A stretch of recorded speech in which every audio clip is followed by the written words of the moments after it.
like, so that's really interesting, right? Because for one person, a failure means I'm a bad person. But when you fail, when you say it's a lesson learned, that actually makes you a better person. And Yep. so if you want to talk about what's OP, it's when failure pushes one person down and failure pumps you up. Like why the like no, that's OP. Thanks for coming on stream today. I really appreciate My it. pleasure. Gave a big spiel that I've like conquered it all, but I haven't. Everyone still goes through stuff. Like I Great. still have difficult days, but You haven't conquered it all? no, no. Oh man. Talk about false advertising. Yeah. Oh shit. Um Got the wrong person for the day. and what should I call you, my friend? You can What call do me you, whatever you like. Paul, Pest, Pestily. I'm what happy do you with it all. prefer? Honestly, Pest is fine. If you want to call me Pest, Okay, sure. it's easy. All right, so Pest, tell me a little bit, and if there's, if you haven't conquered it all, then, and if there's some way that I can help you conquer something that you haven't yet conquered, then I would love to be of service to you. Um. Okay. What's the question? Sorry. No, there wasn't a question there. I was just, it was an Yep. offer more than a question. But No, like the point I'm trying to make is I don't like bounce out of bed every day like yes I'm ready to do the next thing. Like there are days where you wake up and you're like this is not a good day, But and then you have to either self reflect on that day and just write it off as this is a day that's not going to be very productive compared to other days where I can wake up and I'll work 18 hours straight and I'll just be still like keen to keep going, but I know I need to sleep. okay. So. So can you tell me about, can you just tell us a little bit about yourself and kind of how you wound up where you are today? All right, I'll give the shortest spiel I can. So I'm one of eight. My dad has had uh, eight children with four different women, and so I've got one full sister, and the other ones are all half. But we all consider each other brothers and sisters. I've got a really big family. I don't really speak that much too much, but I'm very open about any questions that people ask me. So big family, and I'm the seventh of the eight. Grew up in a place just in Victoria in Australia, and a bit more of a countryside of things, but just your general kid like skateboarding and all that kind of stuff. Wanted to leave school to join the army, but I didn't because my mum wanted me to finish school. So I finished school and then kind of School messed about a meaning, little bit. school meaning High school, which? Okay. year 12, Okay. completed my normal education. Okay. I tried university, but I did not like it. 3 months, I was out. And then I joined as a reservist in the military for a period of time where you go to do your basic training and then you just go back to living your normal life and you Mhm. train once a week. But I didn't enjoy that too much, and then I went full time when I was 21 years old and spent 8 years in the military, in the infantry in the army. And then after 8 years in the army, I left with no real direction, and I was going to take some time just to reflect on life and do what I enjoy, which was fishing and computer games. And I started streaming to find friends. And then after 3 or 4 months, I thought, hey, I could actually make something of this. And 3 years later, which is now, just about hit the 3 year mark, I would consider myself a pretty successful content creator. Wow. That's awesome, man. Yeah. So, Quite the unorthodox story, right? yeah, I was a firefighter for a little bit as well, after the army as well. Yeah. So can you tell us a little bit about, okay, so kind of let's start from the beginning. What was it you mentioned that you had seven siblings? Correct. Yeah. What's So that like? it's a little bit weird because all of them are older except for one. Hmm. So like most of them were like adults doing adult things like jobs and all that stuff, and I was still like a pretty young kid. But now that I'm a bit older, it's great. Like I've got family everywhere. It feels like, but Yeah. um, yeah, my parents separated when I was 3 years old, and that was I don't know. I'm sure most people have their parents split up. It's never the most easiest time, Hmm. with separated parents, but I still got a really good relationship with both my mum and dad. I call them every week. I'm living in the Netherlands at the moment. I probably should have chucked that one in there. And so everyone's back in Australia. I'm in the Netherlands, so I call them every week and say hello. And yeah, How it did was you it wind was, up? How did you wind up in the Netherlands? So in 2012, I was climbing a mountain in Australia, which they're kind of like big hills for the rest of the world. And I was sitting up on top of a hill or mountain with my mate, and I said, you know what, I'd love to do this more. And so I started building this plan where I heard this story of a guy who climbed the highest peak of every country of Europe. He did it. He went to do it in 6 months. The war broke out in Kosovo, and it took him 2.5 years instead. And so I said, I want to do the same thing. I want to try and do it in 6 months. And then I started planning around my long service leave in the army. So in Australia, after you work for 10 years, you get 6 months off at half pay or 3 months at full.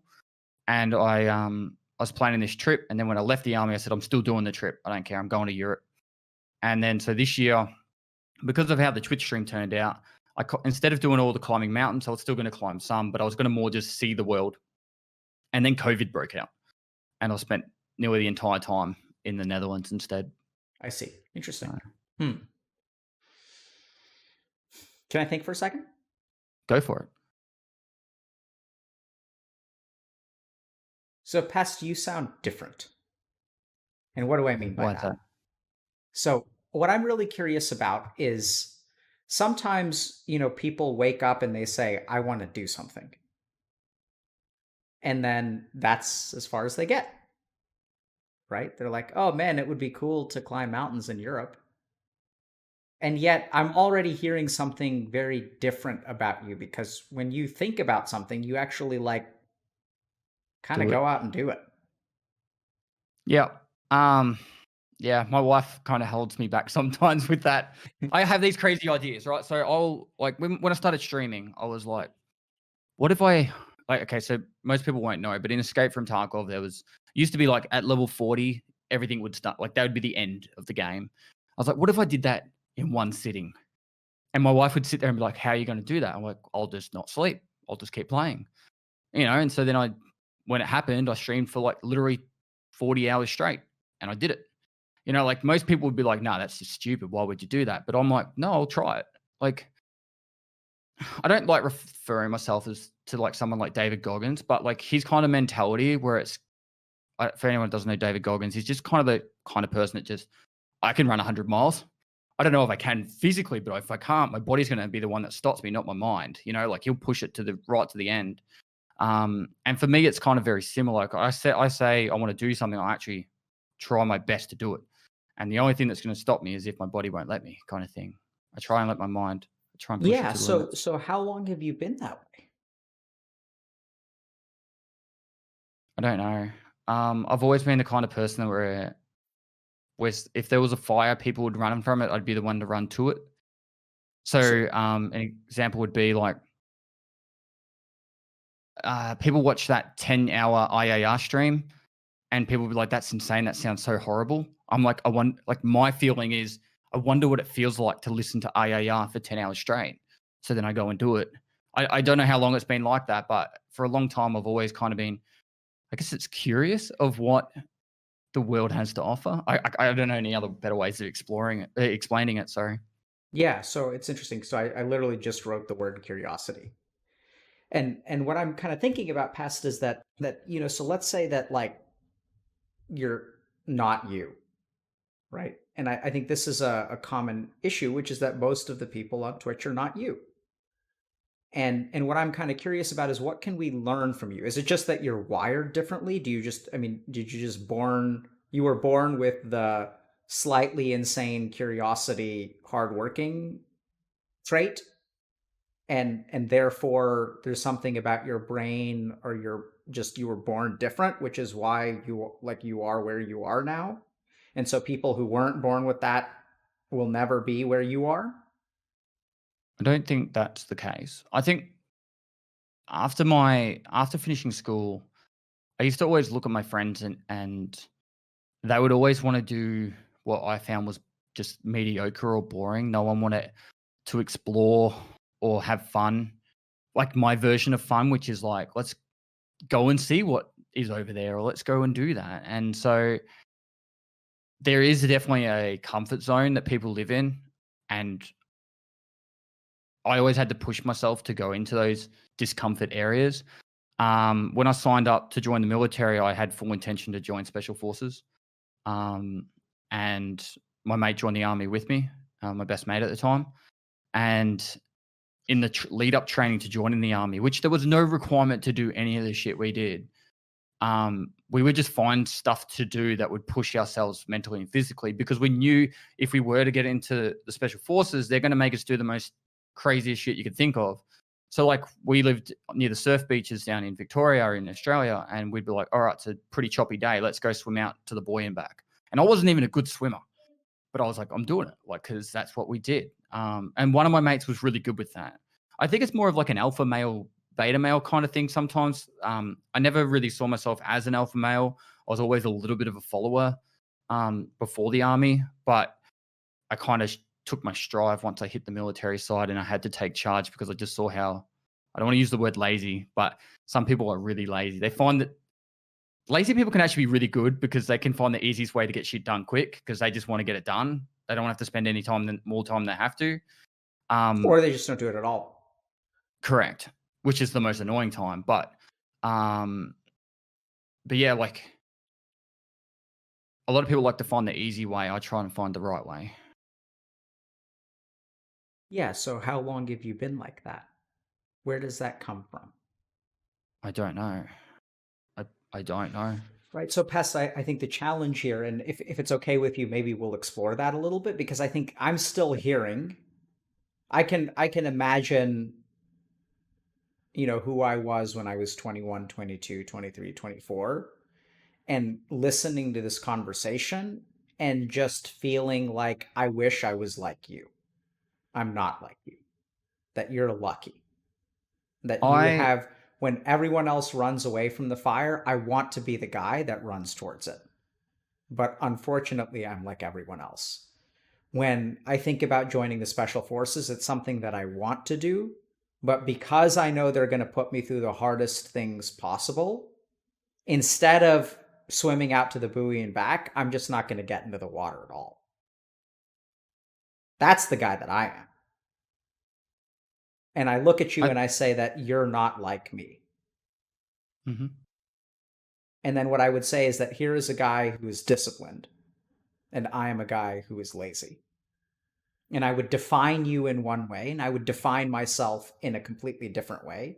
And I would say, if I was in your bucket, then I would be successful. But I'm in my bucket, therefore I'm screwed. I'll tell you a story. So when I signed up to be a reservist in the army, I was 19 years old. I spent a bit of time away from home, but I was never really extremely out of my comfort zone when I went out from home. Like, you know what I mean? Like when I went away, it was always like a little bit discomfort. When I did my basic training, it went for about 47 days, and um, I hated it. I absolutely hated it, and to the point where I contacted my parents and said I want to go home.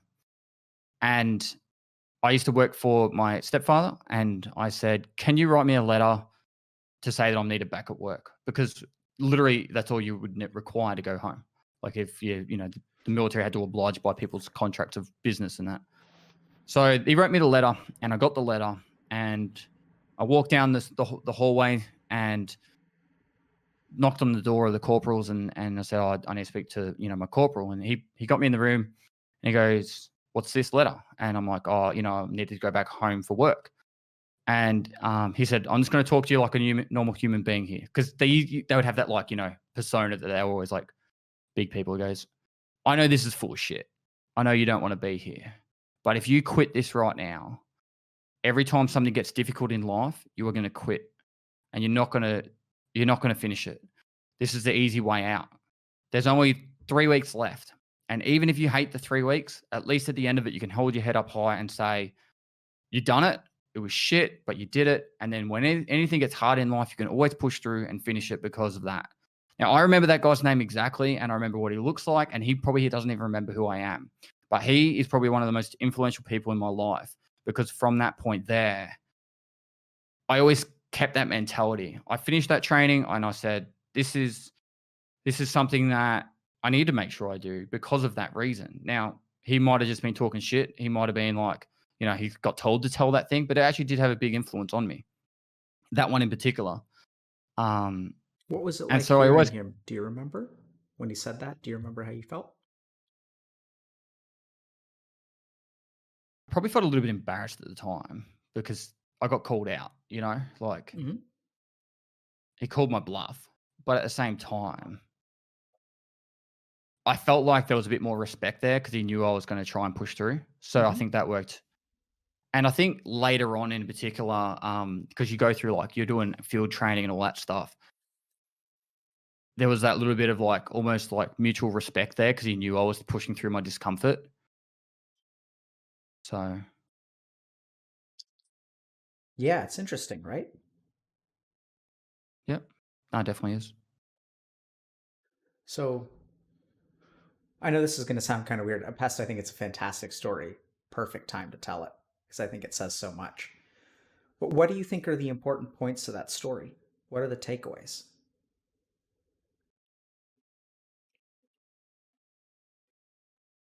Oh, for me at the time at least, and to now, it's like, um, I guess in a metaphor, you could probably say it, anytime life gets tough, it doesn't mean you can't get through it. It's you need to push. You can push through. Discomfort isn't always, it doesn't mean it's not. Life isn't meant to be easy. There's going to be times that are tough, and getting through it, is achievable if you really want it. Yeah. So, oddly enough, I'm going to kind of disagree with you there. Okay. And follow me for a second, okay? It's not that I disagree that you're actually wrong, but I'm going to take a slightly different approach. Disagree is not the right word. So, what you're saying is that you have it within you to push through. And then what I think about is all the people who decided to submit the letter and walk away. And then when we hear pests say you have it within you to not quit, a funny thing happens, which is that you actually, that story, I think, is just as likely to create shame as it is to create inspiration. Because then what everyone does is they look at you and they say, Pest is the guy who decided to push through, and I'm the guy who decided to not push through. And, just like you said, your corporal gave you a choice, and he's like, if you quit now, you're gonna be a quitter. And I think that a lot of people end up quitting, and now they think about themselves as quitters. And when you say, if you really put your mind into it, you have the capacity to push through, which sounds inspirational, but is also kind of damning because that means that, like, if you didn't push through, you always could have, and it's your fucking fault, which I think is fair. Don't get me wrong. But I think there's one really other important piece of to the story, which is that in that moment, that corporal had faith in. And what happened is you were a quitter when you walked into that office. It wasn't actually like entirely you that decided to not quit, right? Because you're a quitter. You got the letter and everything. Called home, figured out how to do it, had the letter in your hand. You were like 99% quitter. And then the corporal looks at you and he has faith in you. He looks at you and he says, no bullshit. And he says that I think you're not the person, because he could have just accepted the letter, right? He could have been like, Yep. all right, fine, you have the letter, adios. But he looked at you and he said, you know what? I don't think, even though you've come 99%, you're a 99% quitter, I'm not willing to accept that you're 100% of a quitter yet. I think that within you, there's someone who's not a quitter. And when you say, he was one of the most important people in your life, I think that's why, right? Because like in that moment, you had become a quitter, or you were just really, really close. You'd set everything up to quit. And then here's one guy who says, I just don't think that that's who you have to be. I think you've got a different option. What do you think about that? I think it's fair. I'd never really thought of it in that respect. So, Yeah. and I guess it could be damaging to people to feel like, because if I had gone home, then I probably would have reflected it as I'm now a quitter for the rest of my life, or I Yep. don't know if I would have, but I could have. So it could be just as damaging as it is trying to push someone through that. It's hard also for me though, because a lot of the stuff you hear in the military post that, like after I went full time and that, there's a lot of talk like that. Like You what? know, like uh, like pain is weakness leaving the body, like all those kind of sayings where it's Mhm. like, they'll literally say anything to get you through something. Like they will literally say anything to get you through something. Yep. So Yeah, I think that's kind of an interesting idea too, because like I think the point is that, you know, they'll say anything to get you through, but I think at the end of the day, you're the person who gets through it, right? I mean, they can say pain is weakness leaving the body, but like, I mean, they can say whatever they want to, and it may help you psychologically for a time, but at the end of the day, you're the one that did it. They can't do it for you. They can say whatever the fuck they want to trick you or push you, but you're the one who has to do it, and you're the one who did do it, which is awesome. Can you tell us a little bit more about, you know, what it was like being in the military? There was I'll summarize it as there's a lot of boring times, a lot of time where you're literally sitting around and there is nothing going on. I want to like be 100% straight here. I didn't spend any time in the Middle East. I haven't seen any combat. I spent most of my time in Southeast Asia. I speak Indonesian as a linguist, and I spent most of my time in training and exercises in Australia. So for me, it was mostly very boring, sitting around, tedious times, or very physically demanding, painful times on my body, where either I was in charge of people that I had to push them through situations that were quite difficult. I was mostly in a leadership role for most of my time in the military, where I was like either in charge of soldiers or training people, and um, it was probably I didn't like a lot of it, but I did it because I know a lot of people were very proud of me doing it. Um, like my mom or dad, whenever I called them up and I was like, like I'm, thinking about ending in a year or so, they'd be like, oh, but it's a stable job. It pays really well. You get to see the world. And I'm like, yeah, it does. But you don't get to see, you know, fear of not having a weekend just because it's, your time to do guard duty that they decide to give it to you on a Friday or something like that. There's a lot of really, really stressful times in the military. And I think that's why a lot of people come out of the military like exhausted, looking 100 years older, and then also missing the friendships and the camaraderie of it because they always had their mates there. Whereas when you leave, it's a lot harder. So it's a very, very difficult place. It's not And for everyone. what was it like to leave? It was like I'd had a constant pressure on my shoulders for a long time and it was finally off. What was that pressure? Well, I would argue a weight for a majority of the time in the career, but like in all seriousness, I always felt like someone was ready to just tell me off for something or to send me away somewhere or just full control over my life. I quit the army and my girlfriend at the time, who's now my wife, she knew I was literally just quitting and I had no job lined up. I was going to just put myself back into society and just forget about a lot of the experiences that I'd been through, that had just really been hard on me. So, Bess, let me ask you a question. You know, it's so interesting because you use the word quit. I just quit the army. The interesting thing is that I can almost envision quitting is not like I think what would have been quitting, like spiritually quitting, would have been to stay. Does that make sense? Yep. Yep. That sometimes quitting is like that's the hard thing.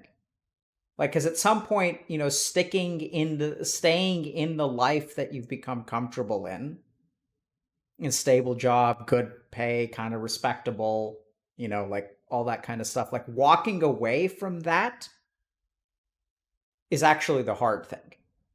And I'm also hearing kind of a common thread here, which is that like, you know, in your corporal's office, you also by staying, you actually walked away from something. You walked away from a life of comfort, right? You could have pieced out, could have taken the easy road, and you walked away from the easy road. And oddly enough, what I'm hearing about, even though you use the word quit, is that you actually walked away from stability, security, something you had known without anything in place. Mhm. That actually sounds like it sounds hard, not easy. Yeah, most people thought I'd go back, and like a large amount of people thought I'd be back in the military. And why did they think that?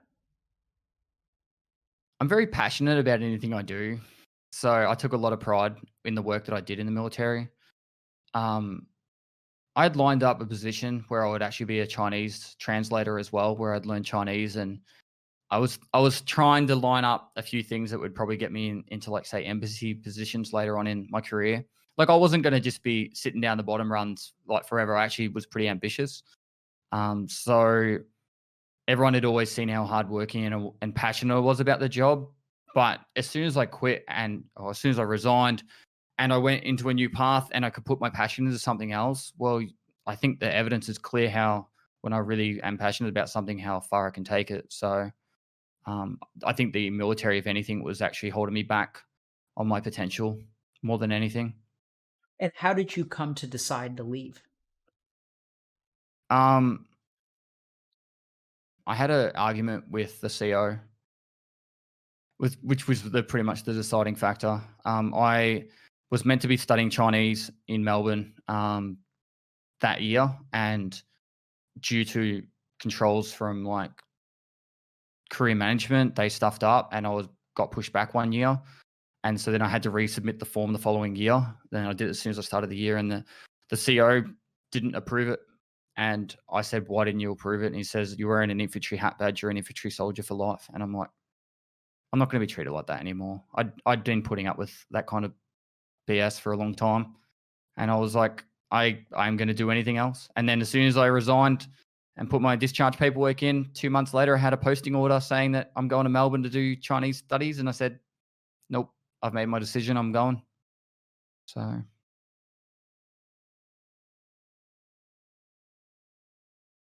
Can I process that for a second? yep.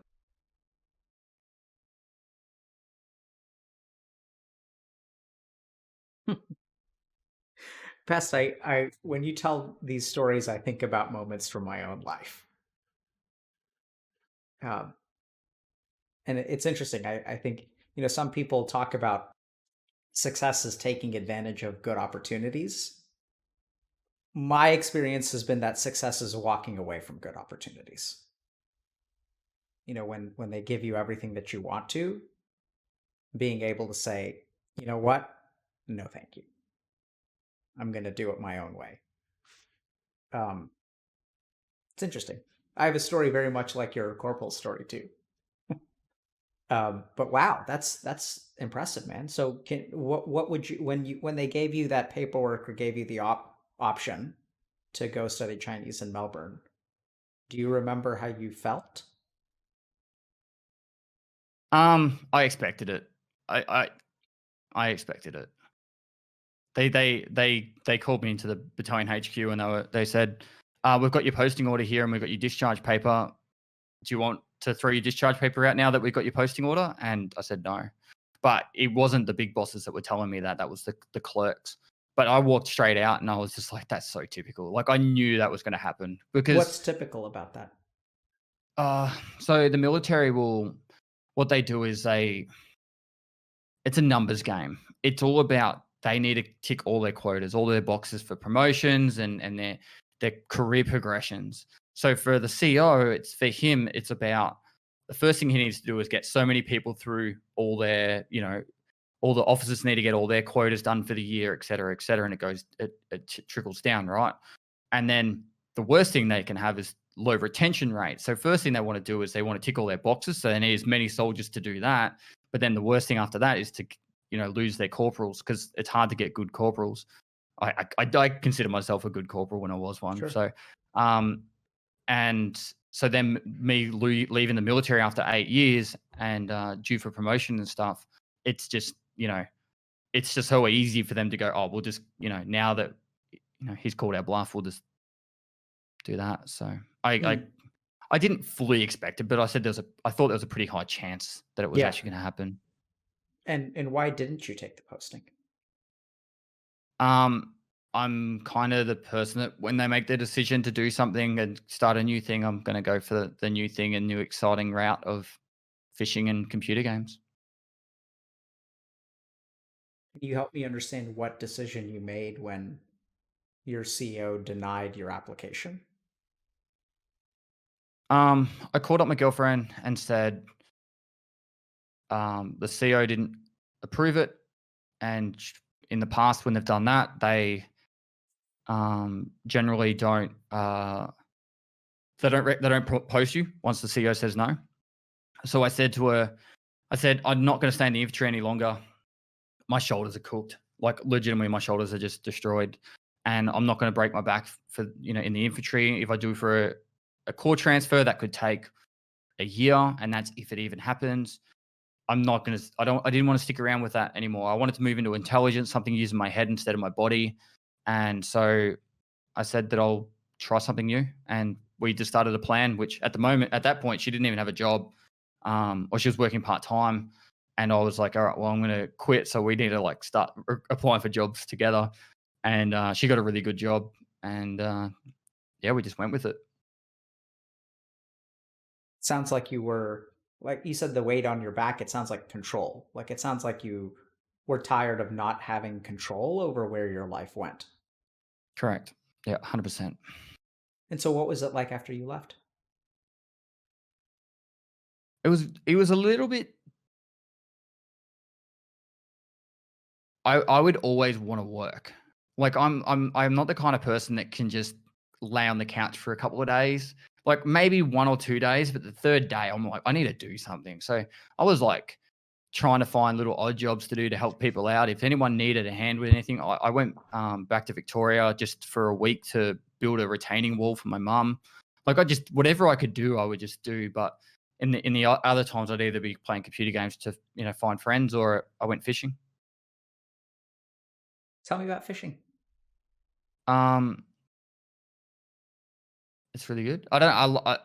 For me, I'm not a very good fisherman. I want to be really clear right now. I'm not a good fisherman at all. I just like the idea that I'm out in the water on a boat. I can just relax. It's like freedom. Like there's nothing around, and I can.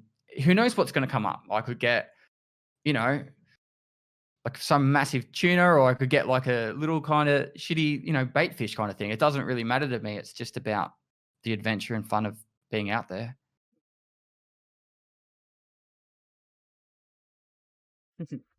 Pest, I'm once again noticing, I'm hearing you say a lot of things that make me think that we're fundamentally different people. So when you say, after 2 or 3 days of laying around on the couch, I need to get up and do something. Whereas in my experience, 2 or 3 days is just getting started. Forced relaxation is hard for me. Like my mind is always ticking. Yeah. I have a kind of random question. Have you ever wondered whether you have like ADD? No, not really. Yeah, interesting. So it sounds like you kind of get restless and bored easily. Yeah, I'd say that. Okay. I feel like I have a lot of ideas in my head, and I've gotten better at writing them down. I used to, when I started streaming, I used to have a notebook and pen right next to me, and I used to write everything physically down. But now I use a program instead. Um, but I'm the kind of person who, like I just like my most creative periods are like when I'm laying in bed in the shower, just doing those really mundane me like I got an exercise bike behind me. Like when I'm on the bike, like when I'm just zoned out, that's when like my head's just gone crazy with all these random ideas. And then when I'm in work mode, it's just like go go go. So Yeah, I'm trying to figure out how to pull certain. I think there are a couple of important principles here about, idleness of the mind, spending time in nature, how to go, go, go. So, like, here's just one tidbit, for example. So, I think a lot of people, once again, what I'm envisioning, Pest, is that as people hear this conversation, I find themselves thinking more and more, or I find myself thinking, if I were them, thinking that, oh, this guy's like, I'm just different from him. I'm not someone that can go, go, go. My problem is that I can't go, go, go. My problem is that I go, and then the other three goes don't happen. I stop. It's not go, go, go. It's go, stop, stop. And so and the more that you kind of speak about the way that your mind functions, I'm thinking that like your solutions are not going to work for them because you're just a different kind of person. They can get behind some things, like they're bored easily too. They also get curious. I think they also have a lot of thoughts in their head. but all it ever stays is thoughts in the head. So how do you get from being disorganized and having a bunch of thoughts to going, going, going? Do you have a sense of that? I know exactly everything you're saying. Is the question, how do I make these thoughts go into action? Yes. I bounce a lot of ideas off my wife, but before her, I would just think about the process of how that would actually happen. So, for example, climbing mountains across Europe, I would think of, all right, what are the ways I could hire a car, buy a car? I could sleep in the car. I could backpack. And I would just go think about all those options, and then I would just slowly just broaden my ideas on other people's experiences or what things that could actually work. There's a guy who he traveled from somewhere in Europe, I can't remember exactly, around the world, and it cost him like $2,000, and he just backpacked and hitchhiked and worked on people's boats to get from country to country. He just did whatever he had to do, like almost like a nomad kind of person. Like there is a wealth of information out there if you're willing to just go to the effort of researching it, and then I don't know. I just try and figure out ways to make it happen. And I suppose taking the first step is probably the hardest point. And then once you take the first step, then you kind of, if you go into it by the mindset of when you start something, you're going to finish it. Well, now you got no choice. You got to keep going. So I don't think the first step is the hardest step. I mean, sorry, I agree that taking the first step is the hardest step. I think the problem is that taking the first step is not one step, it's 1,000 steps. There's 1,000 steps between step 0 and step 1. And if we listen to you, that's what we hear, right? You have an idea and then you think about the how, you externalize the idea, you discuss the idea, you call it broadening your experience. Can I draw you a diagram? yep. And apologies, I'm curious, I'm going to try to hypothesize something, and I'm curious whether you think that this is accurate or not. Because the basic issue, as you beautifully put it, is how does an idea become an action? And I think, Pestily, when we look at you, what we see is a guy for whom idea and action are very close together. And when I look at most of the people that like are my people or people like me, what I see is that there's a big gap between idea and action. So the issue is, how does an idea become an action? How does an idea become a reality? And I want to toss something out and see if you would agree. Okay. I could use heaps of examples where most people would look at me and go, that's crazy. Like I already decided I was going to raise $1 million for Starlight before my channel took off. What Like, is Starlight? oh, sorry, it's a children's charity in Australia. So, last year in December, I sat down with my wife and I said, I want to do something good with this channel. I want to give back. And I said, next year, let's raise $1 million for Starlight Children's Foundation Australia.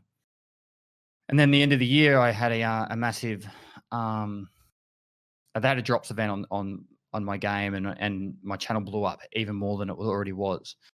And so then I spent this whole year just devising different ways on how we could raise money, and we hit $1 million in 7 months instead of taking the whole year. Like, I don't know, like stuff like that where I just think of it and I go, could I do this? Is it feasible? Like, is it possible? And once I know it's possible, then I just go, all right, what are the steps we need to take? And I go for it. Like, Right. So I think there's a subtle so this is the problem, Pest, is that a lot of people think about the steps that they take, and then you go for it, and we don't. It's too much. Too many steps. So I think you're cognitively doing something very interesting. Okay. So let's say you have an idea, and apology, you can see this, right? yep. Okay. So generally speaking, here's what happens when we have an idea. We get bored of it, just like you do. Okay.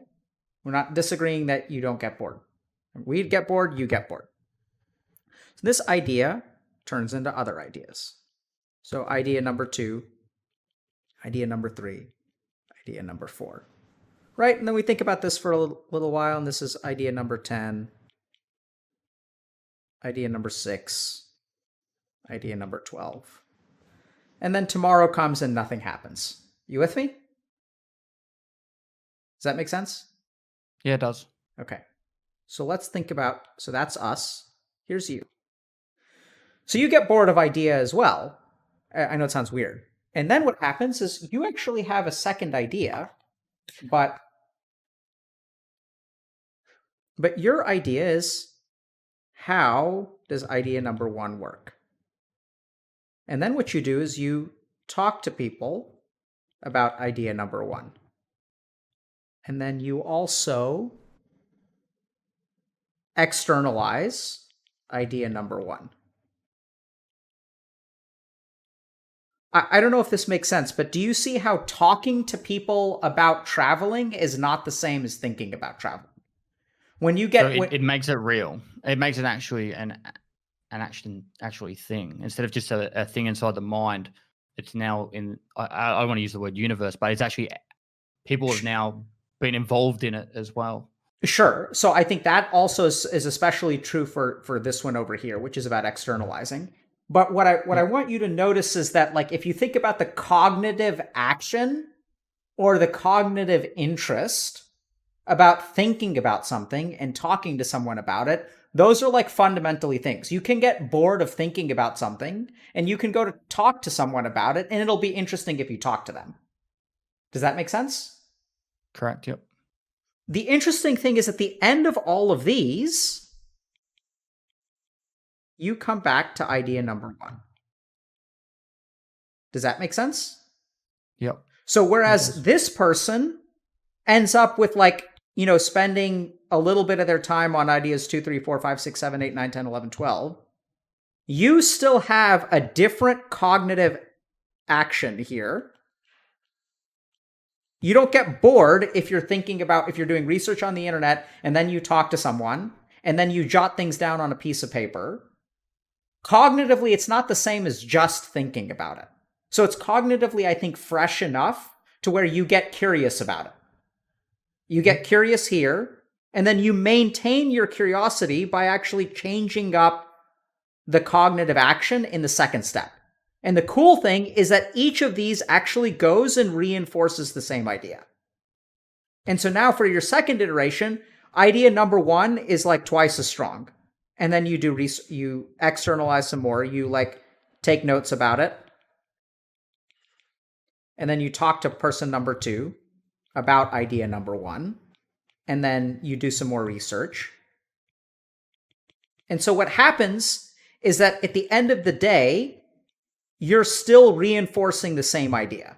Whereas this person keeps branching off. Idea number 86. Idea number 100. And there's no way to reinforce on your original idea. Does that make sense? Yep, it does. And so I think that when we think about, if you get bored of things easily, you're doing something very, very cool, which is that I would call this process in Sanskrit, this is something called Sangha. Sangha actually means community. And what people discover when it comes to meditation is if you try to meditate by yourself, it'll fizzle out in like 3 days. That's how much energy you have. And then it's over. The interesting thing is that if you meditate and then you're part of a community, then you talk to someone about meditation. You're like, oh, like, how do you meditate? This is the way that I meditate. You join a group and you guys all meditate together. And then you read about meditation or you go to a lecture. What this does is, at the end of the day, this reinforces meditation. Mm-hmm. Even though you're going to get bored of this activity, a conversation can be okay. You're going to hang out with other people and you're going to read about it, and it reinforces the same activity. And so essentially what Sangha lets you do is maintain what we would call focus. But the interesting thing is, if you get distracted easily, how do you focus? And I want you guys to really pay attention to what Pestily is doing, because Pest gets bored easily of things too. The only difference is that when he gets bored easily, he does things that naturally get him excited about stuff. Okay? And now I'm going to give you guys one last example. So let's say you play, what games do you play? Escape from Tarkov's the main one. It's a first-person shooter. So let's say you're playing Escape from Tarkov. You get bored of EFT, right? But then what happens if you watch a stream? You read a strategy guide. One of the questions I always get is, how do I not get bored of Tarkov? I get it all the time. But the thing is, I don't get bored because I always just do different stuff. Absolutely.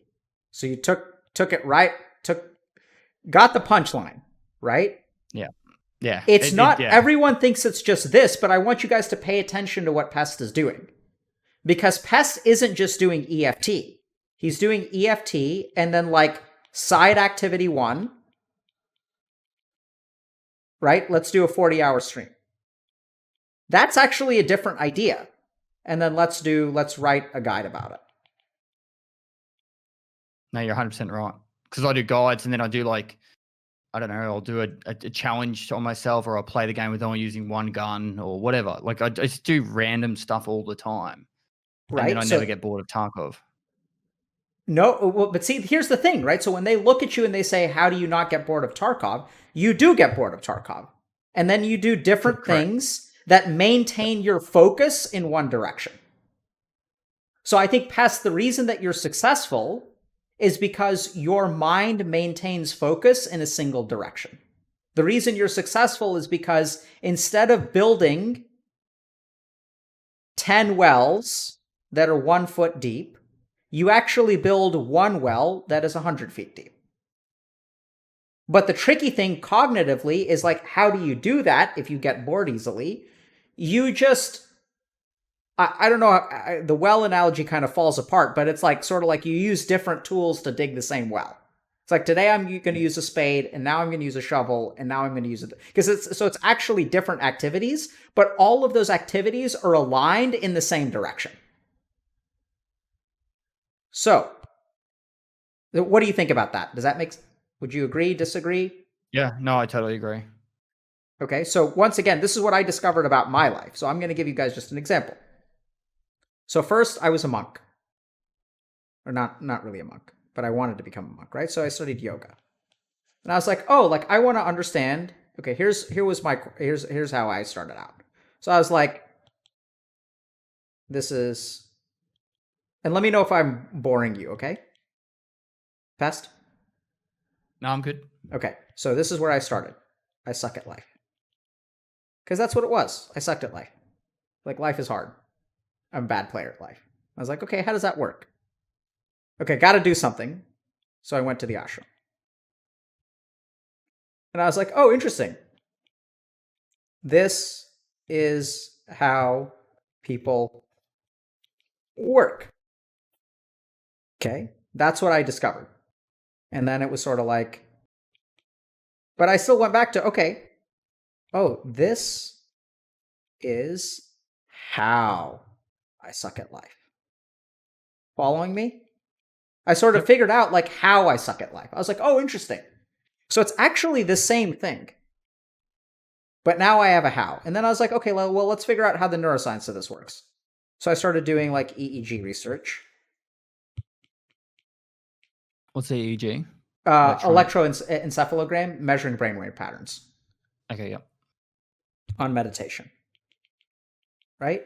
And I was like, oh, okay, so like that's the how. And then went to med school. Okay? And then I was like, okay, like instead of saving lives, I decided to like become a psychiatrist. Because, you know, I wanted to know how I suck at life.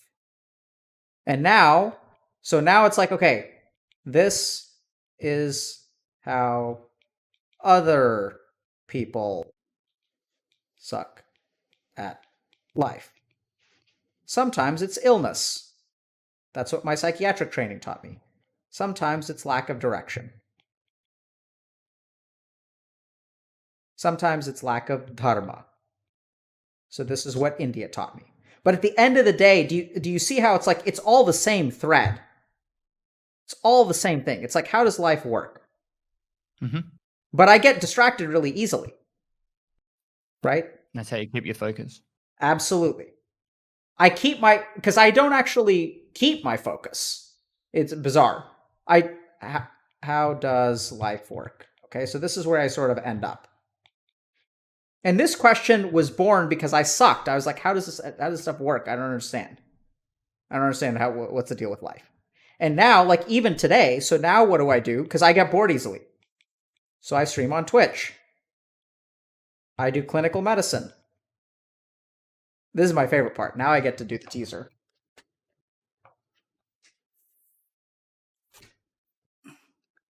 And then, oh, hold on. No. There we go. So this is what I do in my free time, right? So like, this is my understanding of depression. Ignore this stuff over here. But then I sit down and I map out like, okay, how does depression work? There's clinical. I don't know. I guess you guys can't see that. But anyway, so this is what I do. So like, this is what I do in my free time. I write about depression. I think about depression. I dictate about depression. And then I work with people. And then I stream. And we do all these different things because I get bored easily. So it's like if I see patients for 30 hours a week, I get bored. If I stream for like 10 hours a week, I get bored. And I'm hearing you do the same thing. And so I think the big takeaway for people, and I know I'm supposed to be asking you questions, but I think, Pest, you're too good of an example of this principle. That you're not, I mean, I do think you're different in some ways, don't get me wrong, which I think is awesome. But I think that people can still learn that what I want you guys to see is that, like, sure, Pest, when he rises, when a challenge faces him, he doesn't back down, which is awesome. Don't get me wrong. And we'll talk a little bit about that. But one thing that I want you guys to notice is that I think there's a reason why Pest knocks it out of the park in multiple parts of his life. Right? Because that's what we're hearing. You're a dude who climbs mountains. It sounds like you kind of were climbing in the military and you could have continued to climb. You've become a successful Twitch streamer. And what I really think it is, and I don't know how else to explain this, but it is what you do with your mind. Because I don't know if you guys get this, but most of success or failure in life has nothing to do with your physical body. Most of it has to do with your mind. Right? Call it studying, call it your job, call it relationships. I know some people think that they're physically unattractive, and sure, that can get in the way. But it's like what you do with your mind that's the most important.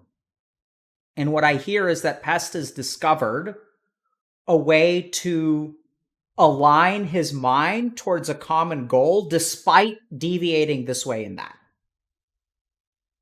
And what he does, I don't know how to say this, but he like soaks his mind in exposures that move him in the direction towards a common goal. He goes and he talks to this guy, and then he reads about this thing. He immerses himself, which we think means that he's like, his mind is super focused, but it's not. It's just when his mind wanders, he lets it wander, but he lets it wander in a general direction. So and I think an that's... example would be, yeah, go ahead. Like when I started my Twitch stream and I started like to figure out how the Twitch universe worked and how to become successful, I was like, oh, Twitch doesn't have the greatest discoverability. So what I need to do is I need to start a YouTube channel. Oh, how do I start a YouTube channel? And then I was like, oh, I'll, start creating videos. And so I literally just threw myself at Adobe for like 3 days straight. And in 3 days, I pretty much taught myself how to make YouTube videos. So I started making YouTube videos, and I just kind of like and what I like to do a lot of is I try something, test it, and if it fails, I don't stress too much about it because it's either a lesson learnt or maybe I just implemented it wrong or in a poor way, and I could just use it in a different way at a different time, or maybe it was too big of an idea too early in the career or something like that. Like I try and treat everything like a bit of a lesson learnt, or how maybe I'm not afraid to fail as well. I look like an idiot half the time on stream anyway with some of the stuff I do. Like I dressed up as a therapist from the game, and I don't care if people it's been on 7 News in Australia, like that stream. And it's just like, I just have fun with it. I just try and enjoy it. So why don't you mind failure? How long have you not cared about failure?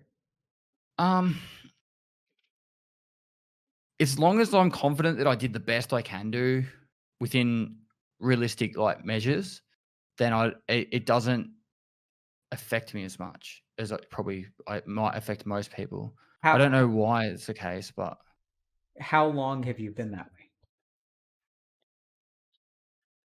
Um, I'd say a fair while. I Were you that at way least a decade. before you joined the military? It probably was in the lead up to the military.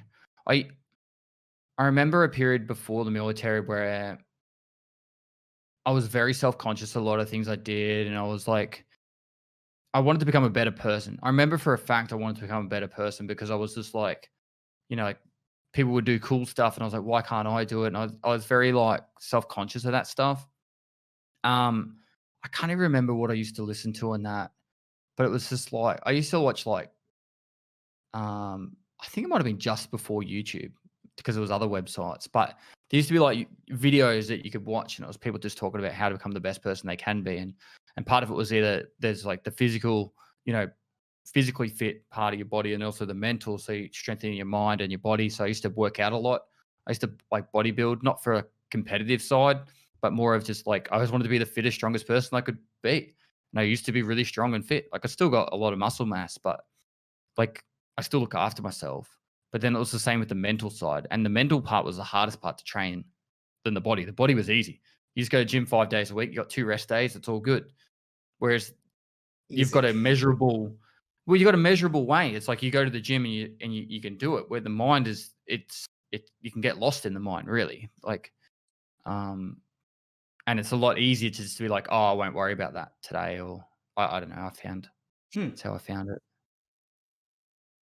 There was definitely a period between, like, 18 and 21 when I went full-time in the military. Before when I went full-time in the military, I was very I felt like I was older than the majority of people around me because I felt like I developed my mind more as in a maturity level than a lot of the other people. Um, about a year before I joined, I lost my license. No, it was about a little bit less than a year. A little bit less than a year before I joined, I lost my license to drink driving, and, it wasn't like I wasn't, like, heaps over. I think I was 0.08. So in America, I think that's legal. But I had a little bit of shame behind it. But after that, I didn't drink for a long time. Like 3 years, I didn't really drink. And I saw all my mates getting really drunk in that. And I'm like, I'm going to go to the gym and I'm going to skateboard and, do all the things that I enjoy. And a lot of people were pushing, like, they were always about the partying side. And I was more about let's go explore and have fun and adventure kind of side. So I Hmm. don't know. That's a bit of a tangent. Sorry. No, no, no. I appreciate it. I'm glad you're sharing this because I think it once again tells us that just go to the gym 5 days a week has been damn near an impossibility for me my entire life. Um, I'll put a question to you. If is it because it's not a priority? Like, okay, let me Absolutely. put it in this perspective. Like, if like a lot of people say they don't have time to do something, right? But if you got home and you're like, I don't have time to go to the gym. But what if like you got home and your dishwasher or your toilet was leaking all over the floor? Well, now you have time to call a plumber to fix the toilet, right? Yeah. Whereas beforehand, you had no time to go to the gym. Well, I don't see it not having enough time ever as an excuse. I see it as it's not a priority I a lot agree of the time. completely. I didn't say I don't have enough time to go to the gym. I No, I said, was just using that as an example of yeah. a No, lot of people use that "I don't have time" thing, and I'm like, but it's just not a priority. yeah. So in my experience, I'm someone who would much rather have gone to the gym than go to the gym. Yep. And, I sort of take care of myself. I could take care of myself better. But I agree with you that in my case, it's an issue of priority. Um, but I think, it's interesting, Pest, because I think there are some things we can learn from you. And there are some things that you say that make me think that, like, some of this may be a little bit more intrinsic. I think there are a couple of really, really important. Anyway, so let me ask you a couple other questions. Is that okay? Yeah. And then I'll try to sort of summarize a little bit in a second, but or in a few minutes. So can you tell us? So it sounds like it was sort of a rough transition from leaving the military and like sort of starting to stream on Twitch. Can you tell us about that? It was more of a rough transition because I didn't know what I wanted to do. I knew what I enjoyed, but I didn't like the pressure I put on my girlfriend. who's now my wife, at the time that I wasn't making any money and she was the only person making money, paying all the bills. I did have a little bit of money saved. It wasn't like I didn't contribute anything. Um, and also not having a lot of friends. A lot of my friends either in the military had moved back home to where they were from or been posted to different states. And a lot of the friends that I grew up with lived back in a different state. So we were living in South Australia, which we moved to the middle of nowhere. Like it was 3 hours, 2 hours from the city. Um, so I needed to I had to push myself back into society in ways, and I joined a lawn bowls team. Lawn bowls is like bocce but on grass. For anyone who doesn't know what it is, where everyone plays when they're retired. No one's under the age of like 60. So like, but the coolest thing is they're the people that know all the fishing tips and tricks and spots. So kind of worked out well with that. But so yeah, I started streaming to literally make friends, and I made a heap of friends pretty quick. Most of them are moderators now, or they might have moved on to different things, but it's been nice. So were you feeling lonely? Um, maybe a little bit, not a lot. Like I wasn't like I need to go find friends right now, but I What definitely. why so help me understand why, because you make it sound like the primary reason to stream was to make friends. So Yep. why did you feel like it? Because a lot of times loneliness, and maybe there's a lesson to be learned here. When I think about people who are hungry for friends, I sort of assume for a moment that they're lonely. But what I'm hearing from you is not necessarily that you were lonely, but you were still very intentional about making friends. So I love playing computer games. I really enjoy playing computer games. I can't play a computer game for more than probably an hour before I'm bored if I'm not playing with friends. So when I've got a chat, I can play all day. There's no issue with that. When I started streaming, like literally all my friends were married with kids, didn't play computer games anymore. They'd all moved on from the gaming scene. Like nearly no one I played computer games with when I was younger still plays computer games.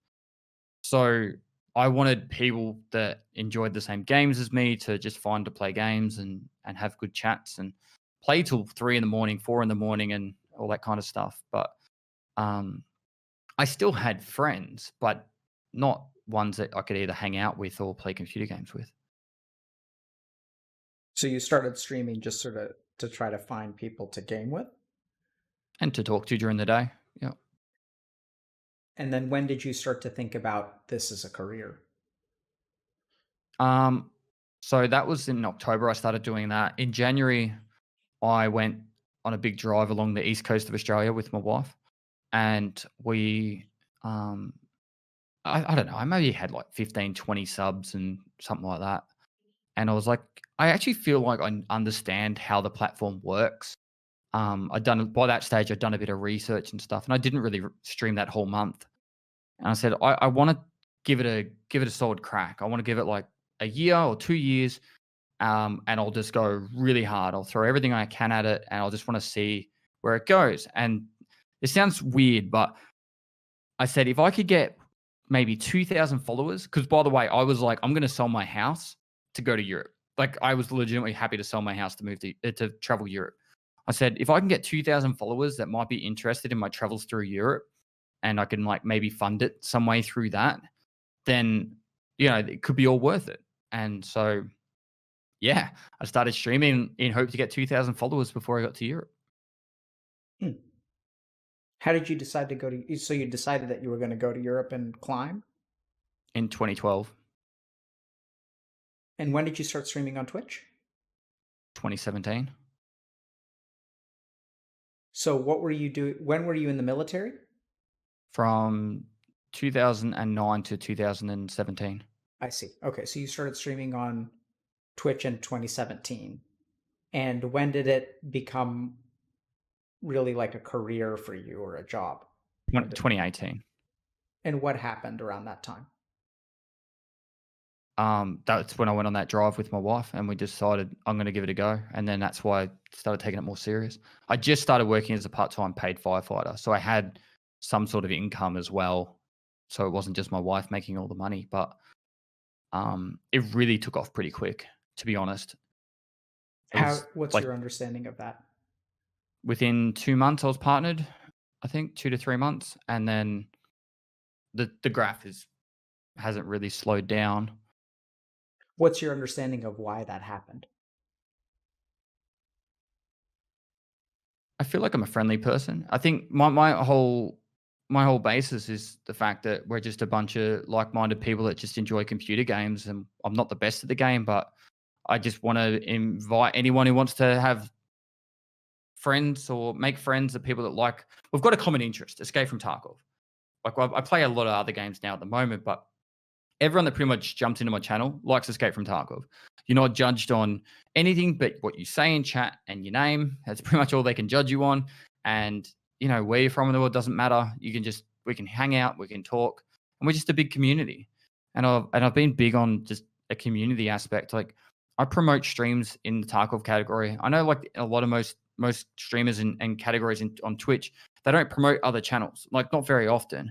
I'll literally be talking about another streamer and be shouting them out during the stream all the time. Or I used to do it a lot more than now, but um, I'm more than happy for everyone to be successful. I feel like if the category's a really healthy category, then it just promotes all channels and grows all channels anyway. So why not have a good community across Twitch? A cool thing I've been doing of more recent is when I do a big event, like a Starlight charity event, I actually have intermission periods. So say the stream goes for 12 hours, at the 4 and 8 hour mark, I'll get a streamer from the music section, a professional musician, and they'll play on my stream for 10 minutes. And it advertises their stream, but gives 10 minutes of music entertainment to my community.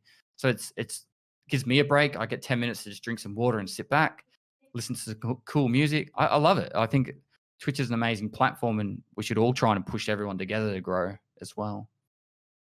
Yeah, I can see why you've been rising and growing.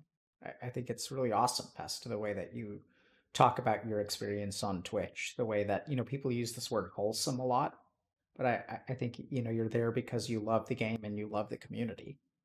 Um, and it sounds fantastic, man. So you Thank you. mentioned that you had a girlfriend and now your wife. So it sounds like you guys have been together for a little while. Um, just about 5 years now. Do you mind if I ask a few questions about her? Yeah, within reason. Like Sure. We I'll don't have say if it Yeah, goes too just let me far.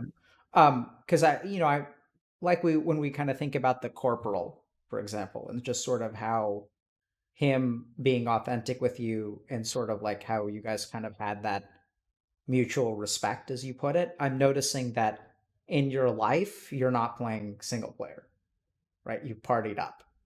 And the questions that I have about your girlfriend or wife aren't really so much about like, her, but more about her influence on you. Is that fair? You think that's okay? Yep, Okay. yep. So can you tell us just a little bit about how y'all met? We met on Tinder actually, which is like most people don't find relationships on Tinder, but I did. Um, if yeah, the actual meeting story is pretty funny, but yeah, she actually I messaged her and she said, "Oh, I'm really busy right now. Can you talk to me in 2 weeks?" And said, "Sure." I said, "Sure," and I waited 2 weeks to the day and messaged her, and she was surprised. So it kind of went from there. But yeah, we dated for 3 or 4 months, and then we became official. And I don't know, we've just had a really open dialogue for majority of for our whole relationship, really. Can you tell us a little bit about how the relationship has intertwined with your life? Um, sorry, can you So rephrase the it's a question? bad question. I was just kind of thinking. So I get the sense that she's actually like very supportive of you, and 100%. what? I would not be anywhere near this successful without her. Yeah. So can you help us understand that for a second? Well, she was willing to put up with the crazy idea that I wanted to stream on Twitch full time. That was pretty full on. I actually tried to push her out of her job to help me once it started getting bigger, and she wanted to finish her contract, and she decided that I needed more help. So she actually finished up a little bit early to help me, just because there was that much going on. But pretty much anything that's ever happened with my stream, she's known about it at the same time I've thought about it, because I'd be like, "Hey, I got this idea. Can we do this?" And she'd be like, "How are you gonna make it work?" And I'm like, "Da-da-da-da-da-da-da-da," you know, and she'd be like, maybe like don't do that bit, but everything else will work. I'm like, "All right, cool."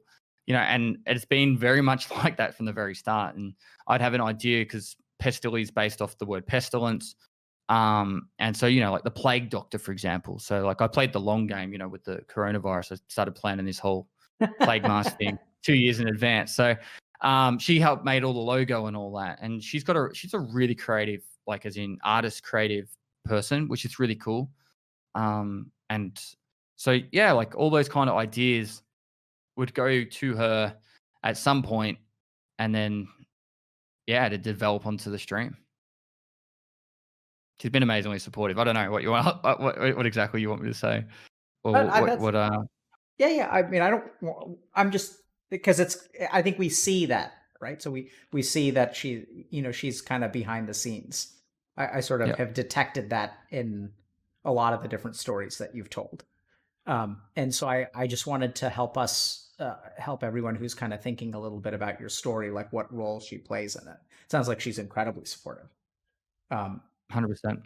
and not just in an emotional sense, but in a you know in a like very practical. Like she sounds like she designed some of your art. Yeah, Also, she's my manager now, so she runs the actual business. yeah, that's same with me too, actually. So Past, there are a lot of coincidences.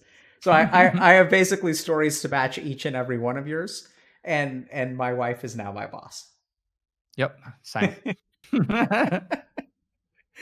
um, so yeah, it's interesting. I think I've had a lot of interesting experiences about working with your significant other, and it's been fun. But it's I imagine much like yourself. So I think we were a relatively small channel until she took over, and then she helped us become big. Um, and so, yeah, I mean, I think it was just kind of getting a quick perspective on. So it sounds like she's pretty involved and also supports you in terms of like taking risks, in terms of figuring out, if you have, and now I may be projecting a little bit from my own relationship, but it sounds like if you have an idea, she tries to help you make it work instead of it just being a crazy idea. She would never shut me down. She would at least listen through the idea first. And then Like, sort of figure out how to make it feasible. And ideally it yeah, can be feasible. I've never said something and she's just gone no. Like that's something she would never do, because she Yeah. knows that I might say something that's a little bit out there, but I actually have already thought of a bit of a process to get there. So Hmm. she'd want to actually hear it out first. Like like even the fact like we've been stuck in Europe to try and get back to Australia. Like I was like, what if we just bought a yacht? Like I know it sounds crazy, but like I love fishing and sailing and all that kind of stuff. Like, what if we bought a yacht and then we just hired a crew and we just like we had to go down the path of we don't know what to look at in a yacht. Like, what kind of like we could buy a lemon and we'd be halfway across the Pacific and sail to the bottom of the ocean. You know, like we have no idea what we're doing. So like you listen to the idea, but you know, obviously that one didn't go ahead. But she won't just go no. So, Pest, what's really fun is to watch your face when you talk about her. Yeah, Do you know what you do when you start talking about her? smile. Absolutely, right. Lights up your entire face. How do you feel when you talk about her? I don't know. I'm happily married. I think it's clear. I'm We gonna can do the see I'm gonna that. do the political rights response. Yep, happily married. No, but I think that's the beauty, right? Is that it's clear to us, I think, or clear to me anyway, that it's not political. I mean, I all think, in all seriousness, to do a job, particularly like what I do, there is a lot of hours to go into it, and I have to make sure I allocate time to spend with my wife. And she does. She kind of says, "Hey, we haven't had a time to ourselves for a while. Let's like next week we're going to see a castle in the Netherlands because I've worked every day for the last like I don't know 2 weeks. So it's like, Wow. hey, we need to." She keeps me leveled. Yeah. So, Pest, is there something in particular? First of all, thank you so much for sharing everything. Is there anything in particular that you want to talk about that we haven't discussed, or anything you wanted to share? Not really. I don't see myself as like better than anyone or anything like that. I hope that I haven't come across like that at all. I definitely do feel like I see things differently to a lot of people. A lot of people will see an idea and think, "Oh, that's really hard," and I don't.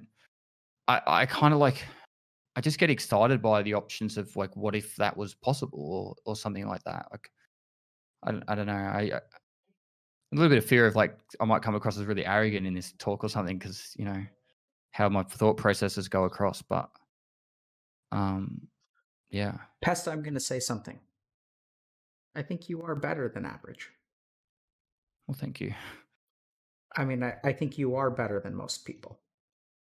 And I think part of, and I know it's sort of like I don't think that any human being has more inherent value than another human being.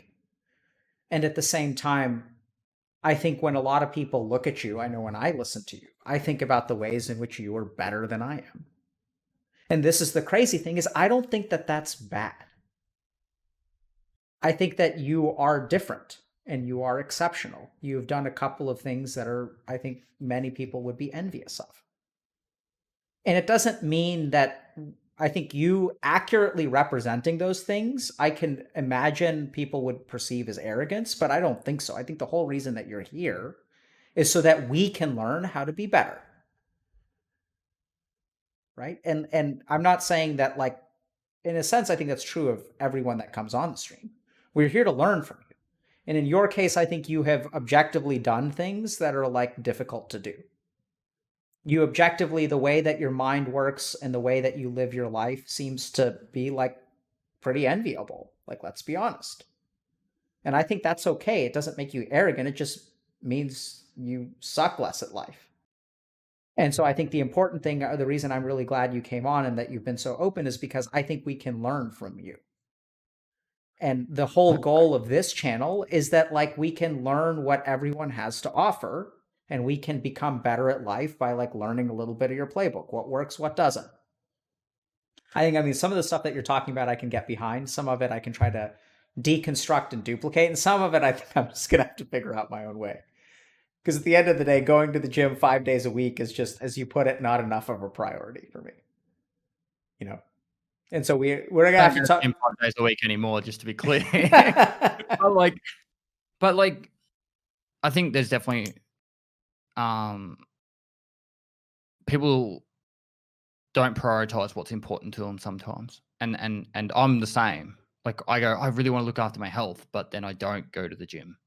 So why like, don't you why is it not? Sorry, yeah go. no go ahead. I was just gonna say, why Well, don't people prioritize what's important to them? I don't want to say the words lazy because I don't think people are always lazy. It's just a matter of like they get distracted easy. Hmm? Like there's like so many bright lights around us these days where and things that just distract us. It's like, oh, another episode of, I was gonna say Game of Thrones, but no one wants to talk about Game of Thrones anymore. But another episode of TV show comes out. Oh, I'll just watch that. Like it's just they have full intention to go to the gym. They were probably already got into their gym clothes and that, but it's just something's shiny and it just distracts them. Yeah. So it's hard. There's so much we all want to do, and we've only got so much time. The most valuable thing we all have is time, and I don't like the idea of wasting it. Yeah. I don't think many people do, which is why it can be so frustrating when they find themselves wasting it. So, Pest, let me ask you. So, I think I've really appreciated all the questions you've answered and your openness. Is there anything in particular that I can help you with, or anything that you want to work on? Not really. When you messaged asking for a talk, I actually sat and I didn't reply straight away because I thought, what could we talk about? And I go through the same. Like yesterday, for example, I woke up and I just did not want to talk to people. I did not want to talk to people. So instead of streaming, I worked on YouTube content. I just did something else. Like I go through the same mentalities and issues I'm sure other streamers would go through and other content creators and that where you just, or people just in general not wanting to go to work for the day, but I just try and make the most of the day I can And then I think I watched maybe 4 episodes of Carnival Row on the couch. But, I got a rest as well. That's how I see it. Yeah. And that was a rest. So let's just talk about that for a second. I think that there's a really important shift that you make in your mind, which is I think a lot of times people focus on what they can't do. And what they try to do is overcome the can't. Like, how can you turn the can't into a can? Right? Like, I just can't talk to people today. And they look at their lives and they say, like, okay, like what I need to do to move forward is like, how do I go to the gym? Like, how do I just muscle through and do that? How can I grow and become disciplined and not be lazy? Whereas I think you figured out a pretty interesting solution, which is you just don't try to overcome it. And it's not about what you can't do and overcoming what you can't do. It's about what can you do. And that's something that I found in my own life, which is like, I can't go to the gym 5 days a week, but like, what can I do? And I find that the less time that I spend trying to overcome my weaknesses and the more time that I spend sort of like giving in to myself, but at least extracting a little bit of the direction I want to go in, the better off I am. Can I at least do 5 minutes of yoga? Can I do 10 push-ups? Can I just do something? Like, what can I do? Okay, fine. You want to be a lazy fucker today? No big deal. We're going to be lazy today. But what can we do? Do we have to be lazy for 14 hours of the day? Can we just be lazy for 13 and a half and at least for 30 minutes, like clean the kitchen? And what I would encourage everyone to do is just pay attention to what Pest said. And sure, so you're like, I can't talk to people today. I just can't stream. Okay, but I can work on YouTube content, right? And that too is sort of this idea that like you have this central idea and like, okay, you can't stream, but you're willing to go over here to YouTube, which is still like moving you. It's still digging your well 1 foot deeper. It's just using a different tool for the day. 100%.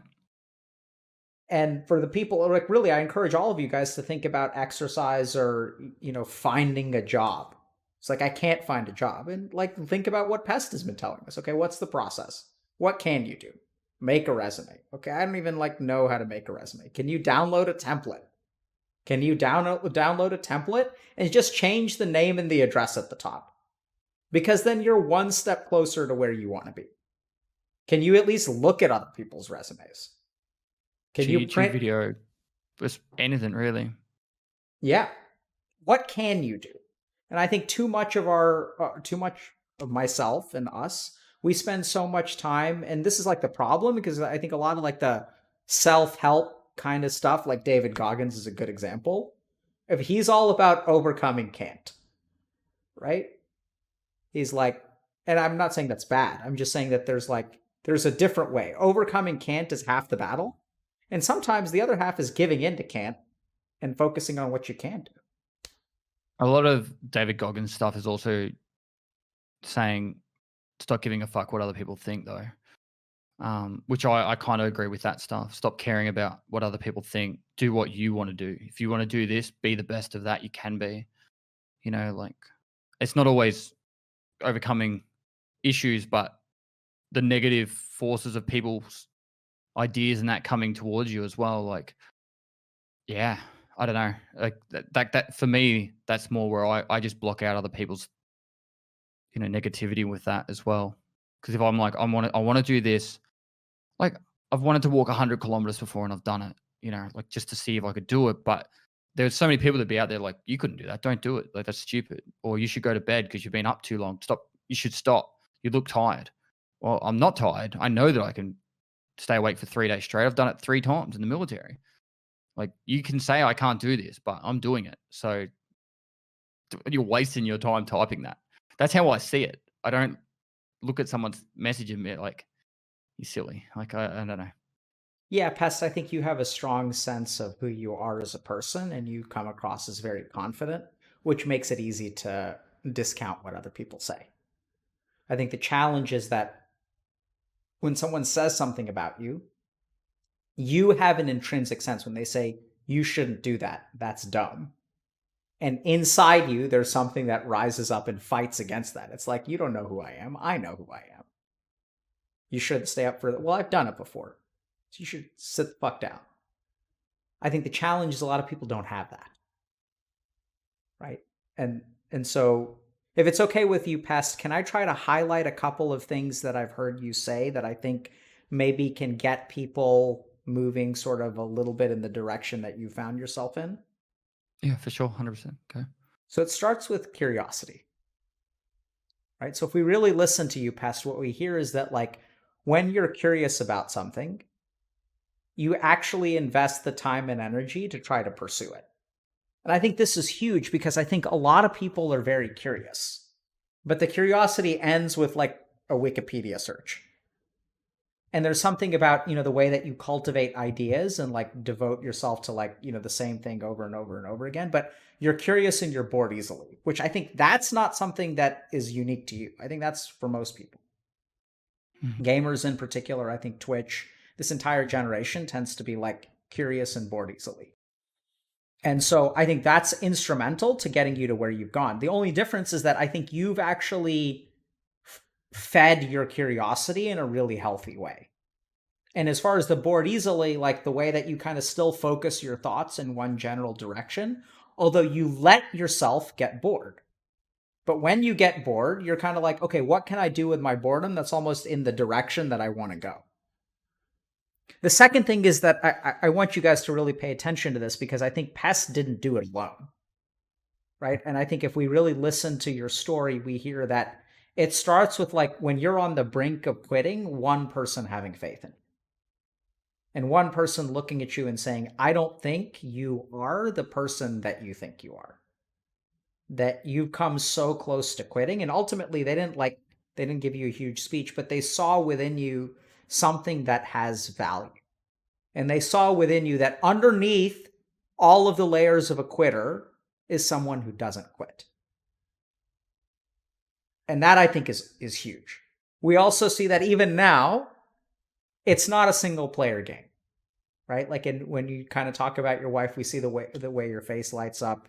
We see like how she's been helpful and supportive and stuff like that, how she kind of keeps you in check, but also gives you wings.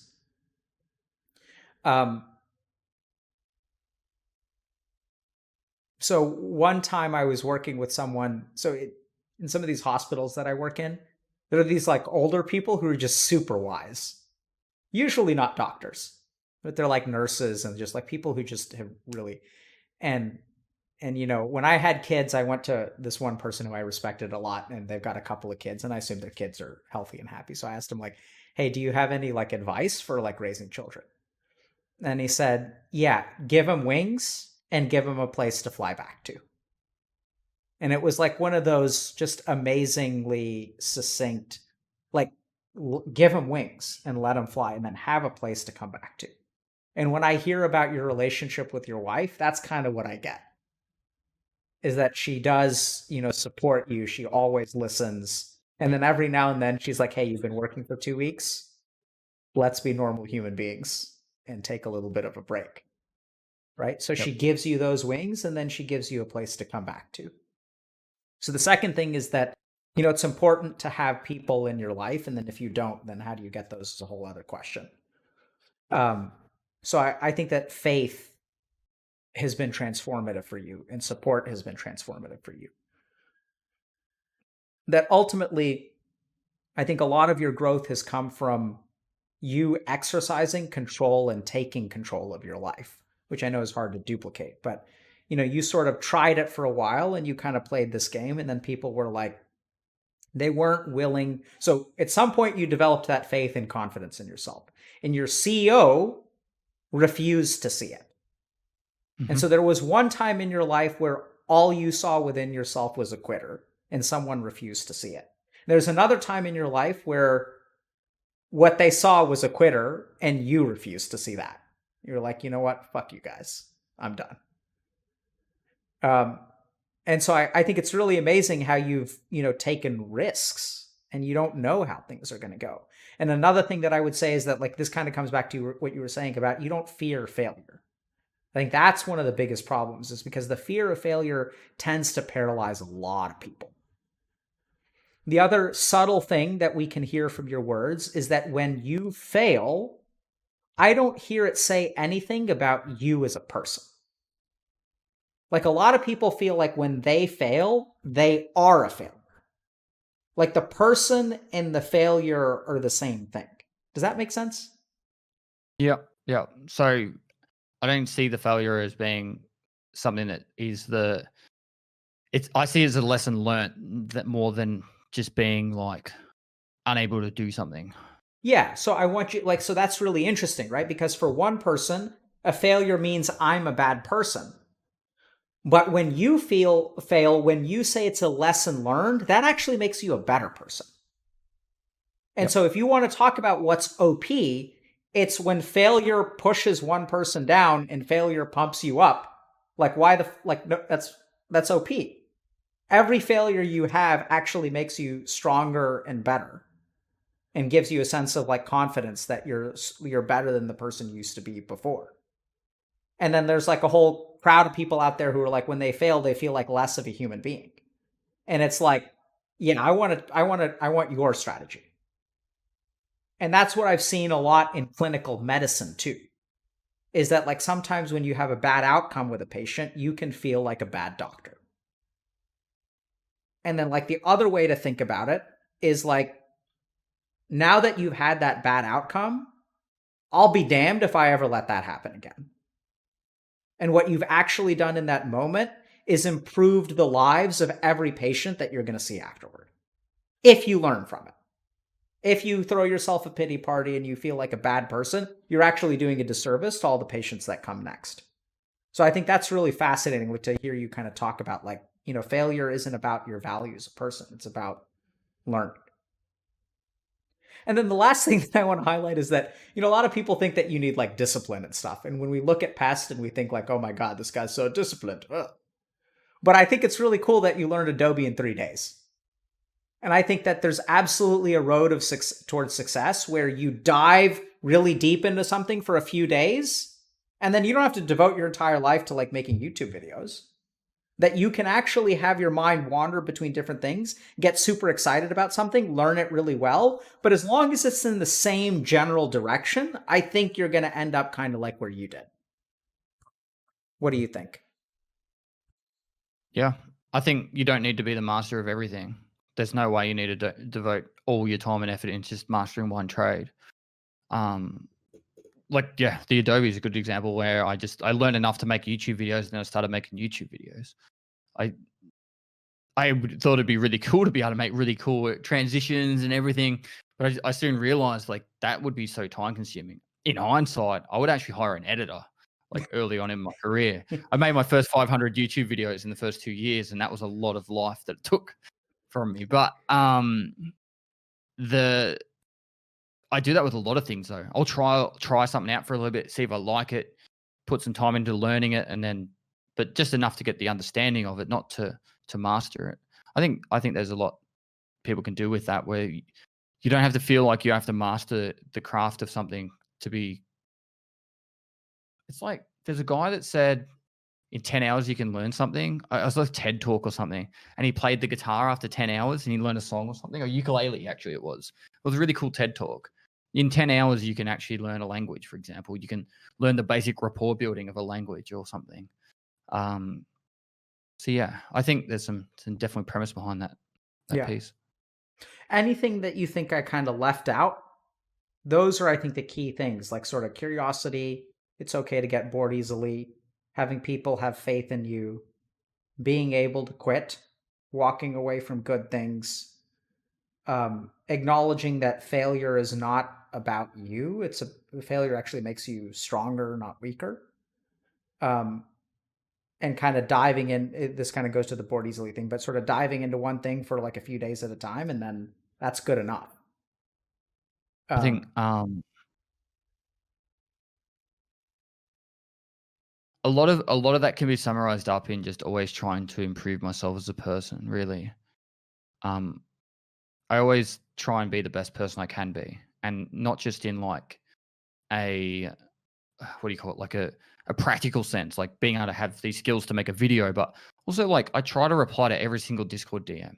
I get a lot these days, but like I still try to reply to them all. Like just try and be the best person you can be. And one of the things I'm big with my community is paying it forward. Like I'll do something for you, and then you do it for something for someone else. It doesn't have to be directly back to me. And with that premise, we can just make a better society and a better community. I'm guessing you're trying to, or starting to head towards wrapping it up, but I actually really just, I just like the fact that people aren't so community focused these days. Like when I was a child, everyone knew their neighbors.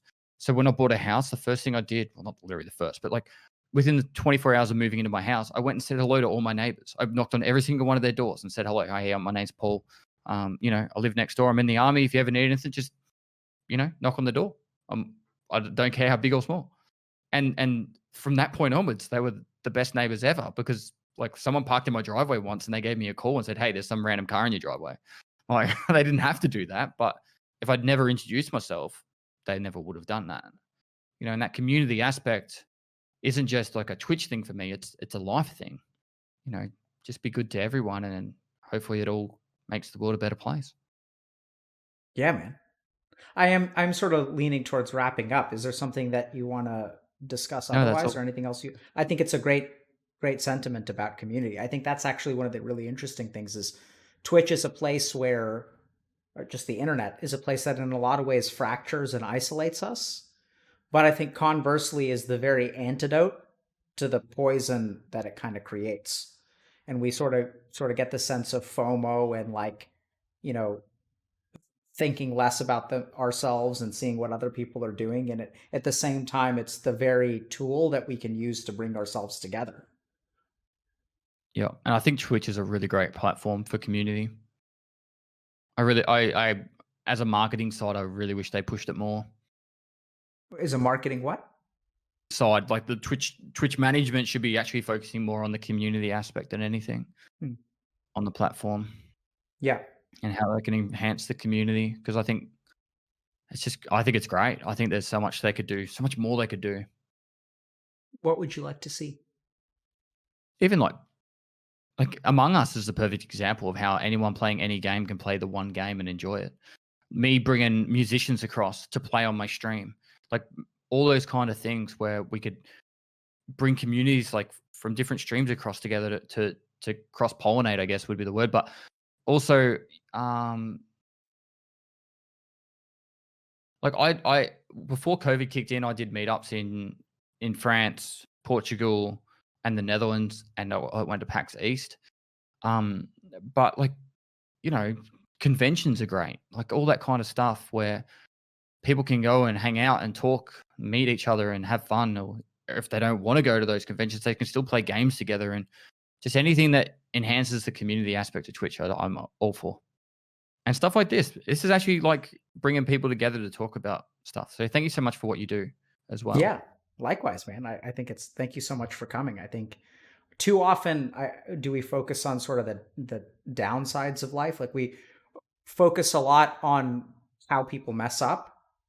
And what I've really appreciated about you, Pest, is that I think you gave us an opportunity for like, what does success look like? And I don't mean to make, I'm not trying to kiss your ass or anything or flatter you, but I think that, when you look at it, you play a game and some games you win and some games you lose. It's just as important to look at the replays that you win so that you can figure out what did you do right.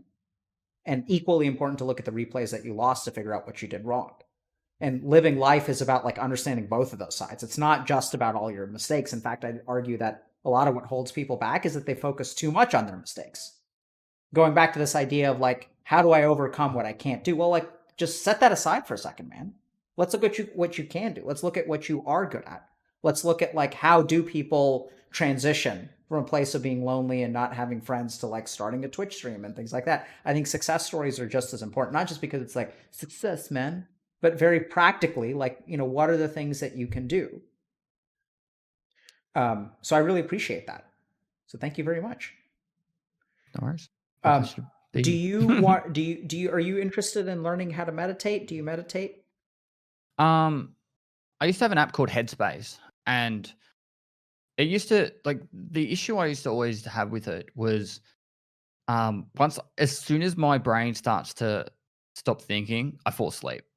Because I don't sleep a lot. I get like 7 hours at the moment. In the past, it used to be 5 hours. I get 7 hours sleep a night, and I'm really happy I get that much now. but anytime I meditate, I usually just fall asleep. So, I know you're pretty big on it, and I've definitely tried it in the past, but generally for me, a lot of the time, I just fall asleep. Okay. It's okay. Okay, I'll ask you this question then. Is there a way to, instead of meditating to calm the mind, is there a way to like keep the mind active but still stop me from sleeping then? Sure, I've got a meditation for you. Okay. You ready for it? Yep. So if I asked you to close your eyes and meditate now, do you think you'd fall asleep here on stream? No. Why not? It depends on how long it went for. Okay. So I've got a great meditation for you. It's perfect. You're suited for it. It's going to be so easy for you. It's going to be hard for other people, but I think it'll be easy for you. So I don't know how much it'll help other people to learn this meditation technique. Okay, you ready for it? Mhm. I want you to catch the moment of sleep. And what I mean by that is that close your eyes, Paul. So you're awake, right? And so, like, being awake has a certain consciousness. You can notice your thoughts. You may be aware of sensations. You can hear my words. And sleep is different, right? So, what I want you to do, this is going to sound silly, because I know you said you were not going to fall asleep, but I want you to try to fall asleep. And because don't remember, it's not about going back to what we just said. Like, don't focus on what you can't do. Like, if you always fall asleep during meditation, fine. That's not a problem. That's our solution. Let's run with it. So, what I want you to do is catch the moment of sleep. So, there's going to be a transition where on one side of the transition, you're awake, and on the other side of this transition, you're asleep. And just catch that moment of sleep. It's like you're fishing. There's nothing on the line, and now there's a fish on the line. Catch that moment between empty hook and fish on the hook.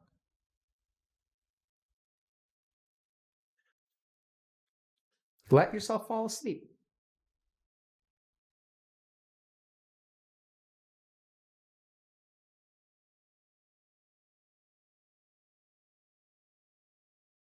We'll try for about 5 minutes.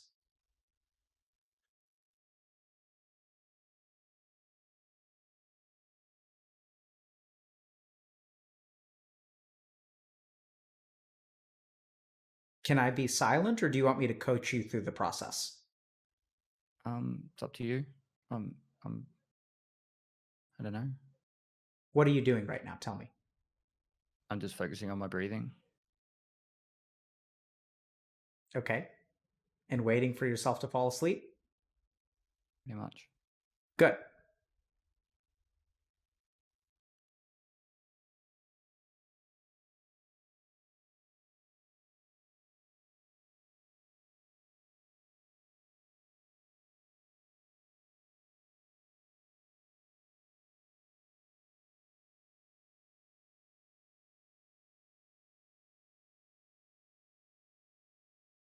So I want you to be like a tiger, crouching,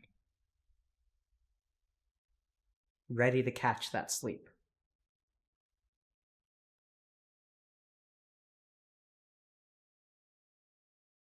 Wait for it. Wait for it. Notice what your mind is doing.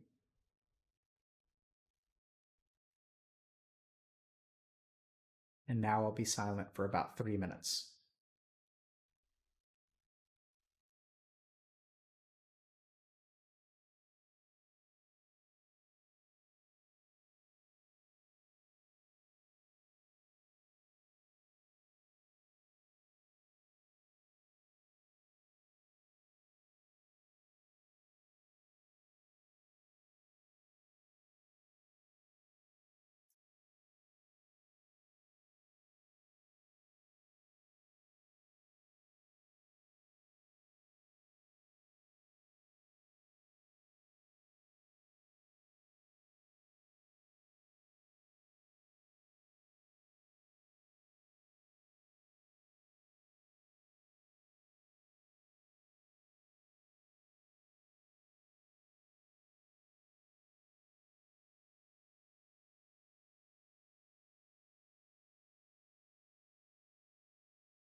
Are you asleep yet?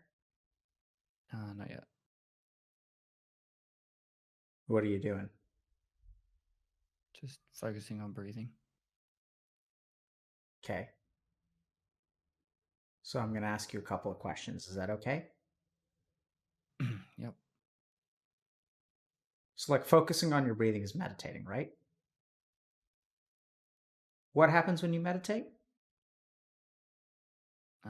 You relax. No. What happens when you meditate? Oh.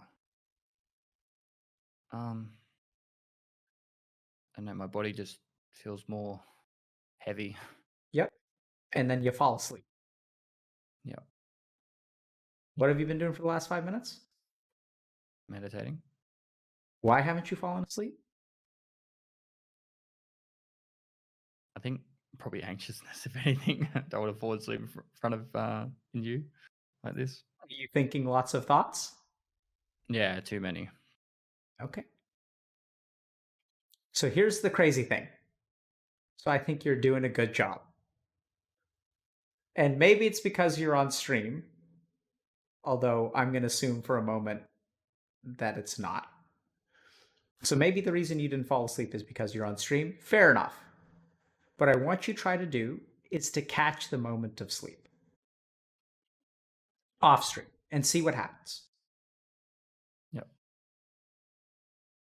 And I suspect that something silly may happen, which is that if you try to meditate, you'll fall asleep. And if you try to catch sleep, you'll meditate. Does that make sense? Yeah, it does. You can come back to us. How do you feel? Relaxed. So catch it. If it wants to come, let it come. Catch it. And maybe you won't fall asleep. Maybe you will. Win-win either way. If you do fall asleep, next time you fell asleep. You missed it. You missed your prey. So next time you can practice and do a little bit better. Questions? Does that make sense? Yeah, it does. Cool, man. Well, thank you very much. No, my pleasure. It was really good. It was really good. Yeah, thank you. Do you want to just tell us a little bit? I know you've talked some about stream, but you want to tell us kind of more formally, like, who you are, where we can find you, what kind of streams you do? So it's twitch.tv/Pestily. I mostly focus on first-person shooters, but I'm branching out into pretty much anything. But I feel like at the moment, it's mostly just a community of people that just enjoy computer games, and we just have fun and a lot of banter. We don't take gaming serious. I'm not trying to be the best out there. I'm just trying to have fun, try and teach people, and sometimes they teach me games when I play different games as well. And yeah, just a bunch of cool people. Awesome, Pestily. And thank you very much, man. stories to handle and everything, really. Yeah, that's awesome. Thank you so much for coming, and best of luck with streaming and all that. And thank you for what you do. Seriously, it's really cool. I've definitely listened to a few different YouTube videos in and out over time. So really, thank you so much for what you do. Yeah, you're very welcome, man.